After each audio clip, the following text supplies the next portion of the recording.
Hi use welcome to Politicos mid day news express. నేను మీ రాణి నాయుడు. ఈరోజు ఇప్పటి వరకు ఉన్న అప్డేట్స్ ఏంటో ఈ బులెటిన్లో చూద్దాం. ఏపీలో తిరుపతి లేపాక్షిలలో 2 స్పేస్ సిటీల ఏర్పాటుకు సీఎం చంద్రబాబు అనుమతించారు. బెంగళూరుకు సమీపంలో లేపాక్షి, చెన్నైకు సమీపంలో తిరుపతి స్పేస్ సిటీలు ఉండడం కలిసొస్తుందన్నారు. తిరుపతి స్పేస్ సిటీ నుంచి శ్రీహరికోటకు రోడ్ కనెక్టివిటీ పైన సీఎం పలు సూచనలు చేశారు. ఆంధ్రప్రదేశ్ స్పేస్ పాలసీ 4.0 రూపొందించాలని అధికారులకు సూచించిన ఆయన అంతరిక్ష రంగంలో 2025 నుంచి 35 మధ్య 25,000 కోట్ల రూపాయలు పెట్టుబడులు వచ్చేలా ఈ పాలసీ ఉండాలని అధికారులకు స్పష్టం చేశారు. సింగపూర్, దుబాయ్ లాంటి చోట్ల బెట్టింగ్ అలాగే లోన్ యాప్లను నియంత్రించగలిగినప్పుడు ఇక్కడ ఎందుకు నియంత్రించలేమని శాసనసభ ఉపసభాపతి రఘురామకృష్ణరాజు ప్రశ్నించారు. ఈ యాప్ల వల్ల ఎంతో మంది ప్రాణాలు తీసుకుంటున్నారు. వీటి నియంత్రణకు చట్టాలను చేయడంలో నిర్లక్ష్యం జరుగుతోంది. ఇందుకు కేంద్రం, రాష్ట్రాల ప్రభుత్వాలు బాధ్యత తీసుకోవాలని అభిప్రాయపడ్డారు. రాబోయే రోజుల్లో కళాశాలలు, పాఠశాలల ప్రాంగణాల్లో మాదక ద్రవ్యాలు పట్టుబడితే యాజమాన్యాల మీద కేసులు పెట్టాలని ముఖ్యమంత్రి రేవంత్ రెడ్డి ఆదేశించారు. ఫీజులు వసూలు చేయడం తప్ప పిల్లల బాధ్యత తమది కాదని విద్యా సంస్థలు భావిస్తే కుదరదని స్పష్టం చేశారు. స్కూళ్లు, కళాశాలల దగ్గర కిరాణా దుకాణాల్లో గంజాయి, చాక్లెట్లు విక్రయించే సంస్కృతి కనిపిస్తోందని, అలాంటి వాతావరణం ఉంటే విద్యార్థులు వెంటనే పోలీసులకు సమాచారం ఇవ్వాలని సూచించారు.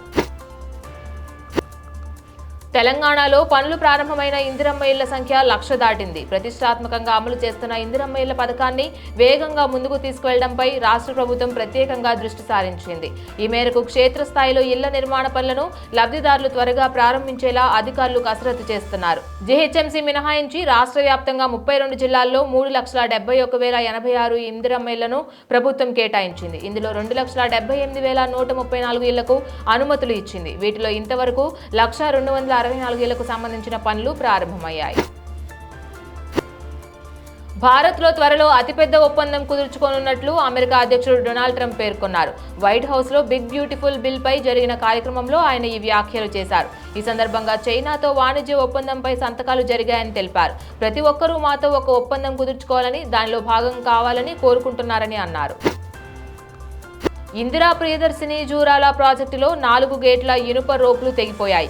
మొత్తం 67 రేడియల్ గేట్లు ఉండగా 8 గేట్ల రోప్లు నీటి తాకిడితో తుప్పుపట్టాయి. వీటిలో 4ని ఇటీవలే మార్చారు. 8, 12, 19, 27 గేట్ల రోప్లు మార్చాల్సి ఉండగా ఈలోపే తెగిపోయాయి. మత్తు పదార్థాల కేసులో నటుడు కృష్ణను పోలీసులు అరెస్ట్ చేశారు. ఆయనకు ఇదివరకే సమన్లు జారీ చేశారు. కేరళలో షూటింగ్లో ఉన్న ఆయన సెల్ ఫోన్ స్విచ్ ఆఫ్ చేయగా 5 ప్రత్యేక బృందాలు అక్కడికి వెళ్లాయి. ఆయన బుధవారం పోలీసులు ఎదుట హాజరయ్యారు. 15 గంటలకు పైగా east zone joint commissioner Vijay Kumar, Triplicane deputy commissioner Jayachandran తదితరులు రాత్రి 11 గంటల వరకు దర్యాప్తు చేశారు. ఆయనకు జరిపిన వైద్య పరీక్షల్లో మత్తు పదార్థాలు ఉపయోగించలేదని తెలిసింది. మంచు విష్ణు కళల ప్రాజెక్టుగా రూపొందిన కన్నప్ప నేడు ప్రేక్షకుల ముందుకొచ్చింది. ఈ సందర్భంగా ట్విట్టర్ వేదికగా మంచు విష్ణు ఎమోషనల్ పోస్ట్ పెట్టారు. ఈ క్షణం కోసం జీవితం అంతా ఎదురు చూశాను. ఓవర్సీస్ ప్రీమియర్స్లో ఇండియాలో మొదటి ఆటకు వస్తున్న పాజిటివ్ రెస్పాన్స్, ఆడియన్స్ ఈ సినిమాపై చూపుతున్న ప్రేమను చూస్తుంటే నా హృదయం కృతజ్ఞతాభావంతో నిండిపోతోంది. కన్నప్ప ఇక నా సినిమా కాదు, ఈ క్షణం నుంచి ఇది మీ సినిమా అని తన పోస్ట్లో రాసుకొచ్చారు.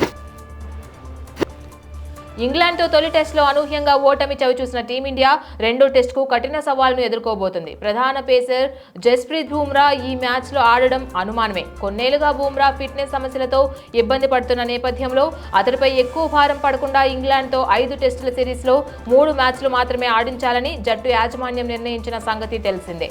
ఇందులో భాగంగా ఎడ్జ్బాస్టన్లో వచ్చే బుధవారం మొదలయ్యే రెండో టెస్టు నుంచి బుమ్రాకు విశ్రాంతి ఇవ్వాలని భావిస్తున్నట్లు సమాచారం.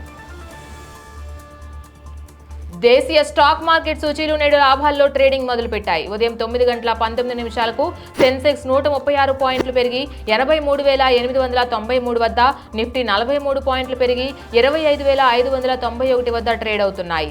Houston agro products, Petronet, LNG అలాగే అపర్ ఇండస్ట్రీస్, డిక్సన్ టెక్నాలజీస్ షేర్లు లాభాల్లో ఉండగా అల్ఖ్యాల్ అమినిస్ అలాగే కెమికల్స్, జీకే సిమెంట్ అలాగే హెచ్డిఎఫ్సి బ్యాంక్, ఎంటీఎన్ఎల్ షేర్లు నష్టాల్లో కొనసాగుతున్నాయి.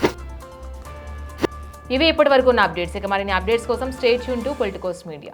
Please subscribe to the channel and download the Politicos app from the links in the description.